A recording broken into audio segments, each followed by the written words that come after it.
I tell you, I got so much heat for my stance on the situation. Don't get me wrong, it's tragic when anybody loses their life, but if you think about it logically, I can't see how this could have gone any other way. You have this man who we now know is Alex Pretti. He comes to a protest that's not peaceful, right? If we have to admit, the protests in Minnesota have been wild. They've been spitting at the agents, throwing rocks, throwing snowballs, throwing all kinds of bottles, ice bottles, everything else at them. So he comes out there, he brings a weapon, a 9 millimeter to be exact, with two loaded cartridges, and he approaches the police. Now, it looks like one of the officers grabbed a woman, and then Mr. Preddy bends down to defend her or help her. I'm not sure. Somebody let me know in the comments. But what was he doing? But I need to remind you that he has a 9 millimeter handgun that he's bringing to this protest, and he's antagonizing the agents. Now, I'm seeing a common denominator here with him and Renee Good. The only difference was Renee didn't have a gun. Her weapon of choice was a car. But I want to look at something that the family noticed and reported to one of the news agencies. Okay, so I was looking for the original article, but it seems like Google did what Google does. It scrubs anything um, that it feels it doesn't want people to know. Okay, so this is a post on Facebook by a guy named Manstuff. The parents of Alex Pretti say their son quit his hospital job months ago and had shown unusual behavior recently. He seemed to have joined some kind of group. We warned him 2 weeks ago, protest if you want, but don't engage, don't do anything stupid, his father, Michael Pretti, told reporters. He said he understood, but it wasn't until police pulled messages from Alex's phone that the truth began to emerge and what investigators found. It seems that Preddy's parents didn't want him participating. It seems Preddy allegedly scrubbed his social media presence one day prior to his actions leading to his death. When you make decisions based on emotions, you make poor decisions. He made bad decisions. I'm a 2A absolutist. You have a right to carry, not a privilege. But rights come with restrictions. You need your ID and permit on you. Reports say Preddy had neither. He wasn't carrying legally. And when I found out about this today, I'm thinking to myself, it makes sense. I made a video previously about this, and I had to think he was legally allowed to carry the firearm. So if he was legally allowed, then he went through training. Um, he went to the gun range. He was taught how to clean his gun. He was taught how to take it apart and put it back together. There are a lot of intricacies that you have to go through in order to be permitted to carry a gun. I know I'm a retired officer. So I know that he was lectured. I know that he had to sign paperwork. I know that he was given rules of conduct and engagement with law enforcement. These are things that we're all told, So I said something had to happen. I'm thinking about him working in ICU in the Veterans Hospital. And if he was a previous um, war survivor, then he could have had PTSD or at the very least suffered trauma from working at the VA hospital in the ICU unit. And if he left his job a couple of months ago or took leave, whatever it was, he probably was severely depressed, and maybe very emotional, and he made a bad decision. It's unfortunate, but come to find out, he had a broken rib or something like that from going to a protest 2 weeks ago. So when you look at all of these incidences and these situations, you have to say Mr. Preddy um, knew what could happen, you know? But let's look at that article. And then I have a video that I want to share with you. So make sure you stay until the end. Okay, so Alex Pretti was known to the feds and suffered a broken rib in a violent confrontation with agents a week before Border Patrol agents killed him in Minneapolis, according to a report. Pretti, an ICU nurse, told the PAL he saw ICE agents chasing what he described as a family on foot and stopped his car during the earlier incident around a week before he was shot last Saturday, CNN reported. He said he pulled over in his car and began shouting and blowing on a whistle, at which point he was tackled by five agents, the source said. Preddy claimed that one of the agents had left him with a broken rib after leaning on his back, the friend told CNN. That day he thought he was going to die, the source said, adding that Preddy had been released by agents at the scene, but yet he went back for more. Make this make sense. And you have other reports saying that he was a paid protester. But I want to show another video of a Border Patrol agent speaking about what happened and what probably happened during this incident. And he seems to be objective in his discourse. So let's get into that. Joining me now, Paul Perez, the president of the National Border Patrol Council, which represents more than 16,000 Border Patrol agents. Paul, good to have you with us. Thank you. Let's start with Alex Pretti. What we know is that he died in a shooting involving federal agents, including members of Border Patrol. Can you tell us, Paul, if indeed it was a Border Patrol agent that shot Pretti? Yeah, I mean, the investigation is ongoing, but yes, one of our agents was involved. And, we asked for a fair, impartial, and objective investigation. That's what everybody wants. That's what the president wants. He wants to get to the bottom of this. He wants to see exactly what happened and whether or not anything went wrong that we can fix going forward. But at the end of the day, our agents were out there in a difficult situation doing law enforcement actions. And, the situation unfolded the way it did.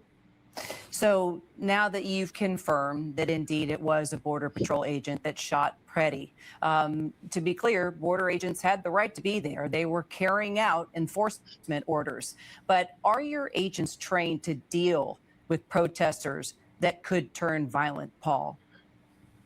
Yeah, absolutely. That's not our primary mission, but our law enforcement academy, our ongoing training, it's one of the toughest in the country for federal law enforcement. Our training is a lot better than most police departments in the country. So yes, our agents are trained on those techniques, de-escalation techniques, riot control. We've responded several times to ports of entry to back up customs when people have tried to come across the bridge en masse. So yes, our agents are trained in those types of tactics and as well as de-escalation.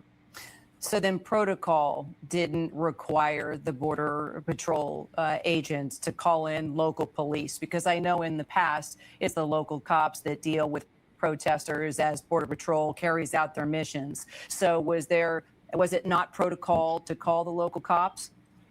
It's 100% protocol, but unfortunately in these a lot of these states in Minneapolis, the police are not being allowed to respond. The state police are not being allowed to respond, and so that's what's very frustrating about this. We wouldn't have the Border Patrol agents up there helping if we had local police and state police assisting. And that's something that we believe Tom Homan and the governor and the mayor can work out so that we can get our agents back to where they should be, which is on the border. Got it. And just to follow up, who is it exactly that is saying to the local police there, don't show up? Do not assist Border Patrol in any of these missions?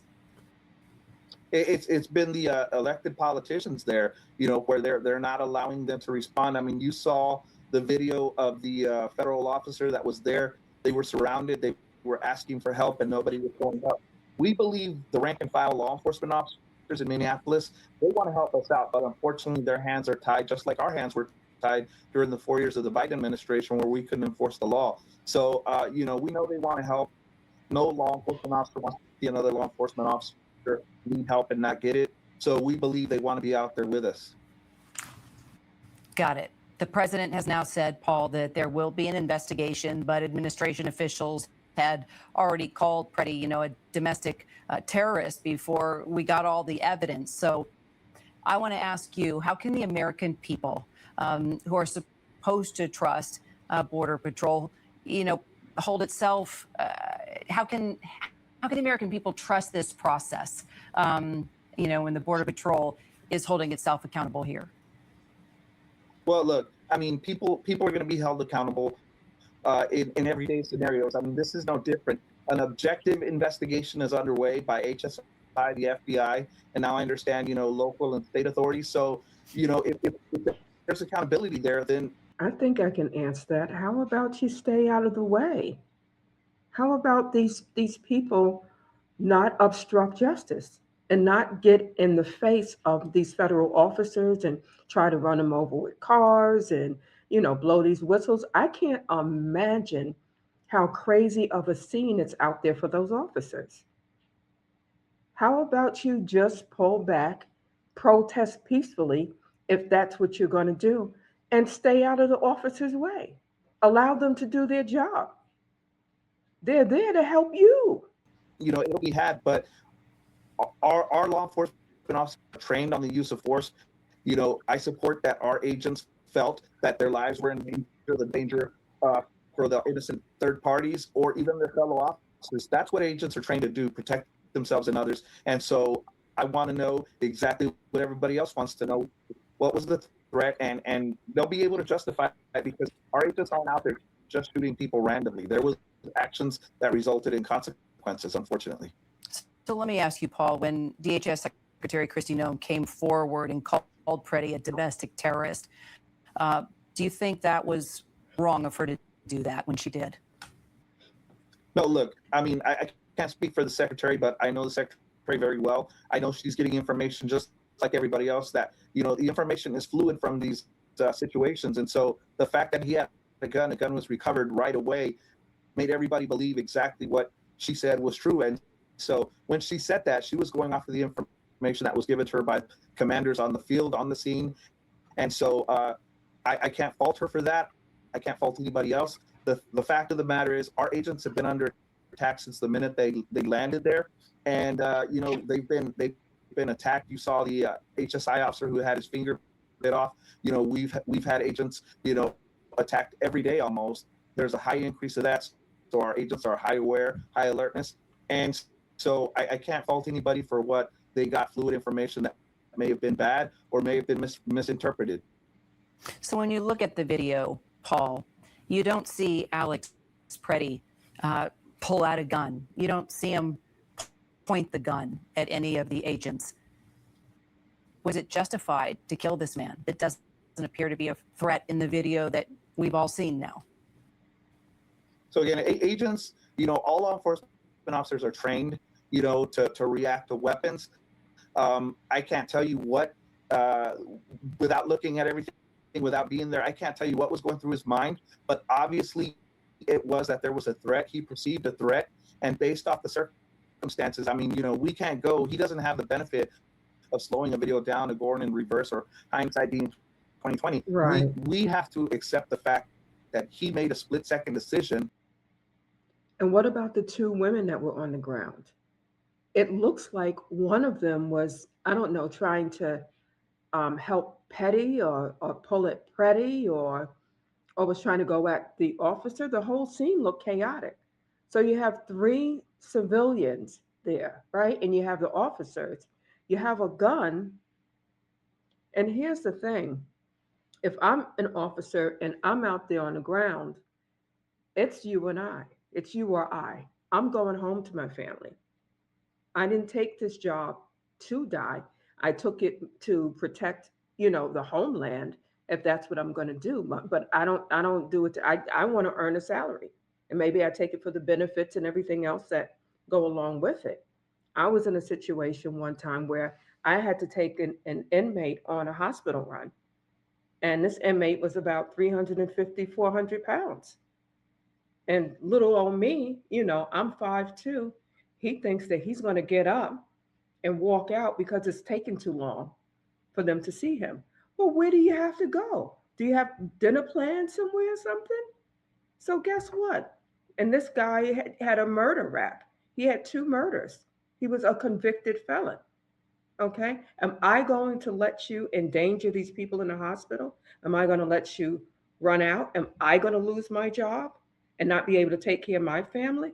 Oh no, I have every right to shoot you. Okay? And I started loading my gun. And guess what? He sat his butt back on the bed. But, when you look at civilians and you look at like this reporter, she doesn't understand the mechanisms that go along with law enforcement and the things that you have to do and the split second reactions that you have to make so that you can come out safely and your other officers can come out safely, especially when you have that kind of chaos going on. I think these officers are so reserved, they need raises. Most of them, anyway. I'm sure you might have a rogue one or two, but the kind of pressure that they're under and these people attacking them, and then they have no support. I mean, it was just supposed to be ICE there. But because they didn't get help from the local government, they had to bring in Border Patrol. So the people that are really at fault here are the Waltz administration, the government officials. Am I right? Am I wrong? Let me know what you think. And make sure you like and subscribe. And let's finish watching this. That resulted in the death of Mr. Pretti. But at the end of the day, we've got to make sure that he gives his statement and talks to the authorities and identifies why he took the shots. And we believe he will be justified at the end of the day based on the totality of the circumstances. We go by the law, Graham versus Connor. That's what dictates whether or not he can. And so we believe he'll be justified at the end of the day. One more follow-up, Paul, because when you look back at the video, you see one of the agents holding Alex Pretti's gun away from the scene. And then it's after that, the shots are fired. What are your thoughts? Well, again, this happened in the matter of seconds. We don't know that obviously our agents, our officers did not see that. That happened simultaneously. And so he believed because of the fact that there was a struggle ongoing and because they had a gun, I'm very, very certain that he believed that his life and the life of his fellow officers was in danger. So he did what he needed to do. So now the Trump administration has pulled Greg Bovino, the commander of the Border Patrol from Minneapolis. We've been reporting that all afternoon. Was that a mistake? To pull Greg Bovino out? No, I don't think it was a mistake. I think sending Tom Homan in, somebody that can go in and talk to the mayor and the governor. I mean, look, at the end of the day, we all know that the mayor and the governor weren't going to talk and sit down with Greg Bovino. Tom Homan coming out there at the request of the president is something that I think can offer a reset, and offer an opportunity for them to discuss helping our law enforcement officers do these targeted enforcement raids. We're not just going out and sweeping people up off the streets, but if we have the backup and the support of the local and state law enforcement officers, we could more than likely reduce the number of federal agents that we have in Minneapolis so that they could get the job done without the impediment, without the interfering from these protesters that are out there. Do you believe sending in Tom Homan was giving in to the protesters' demands, taking Bovino out, putting Homan in? I don't. I think everybody wants de-escalation, and if this is a way to de-escalate things and do a reset and get things going, then I think it's the right decision to make. So what are your thoughts on the situation? What do you think about Tom Homan replacing Bovino? What do you think about this gentleman, Alex Pretti? Do you think that maybe he was a little stressed out, had some PTSD that caused him? Have your views changed about the shooting? Let me know. Okay? But thanks for watching. Make sure you like, subscribe, and share, and I'll see you in the next one. Bye-bye.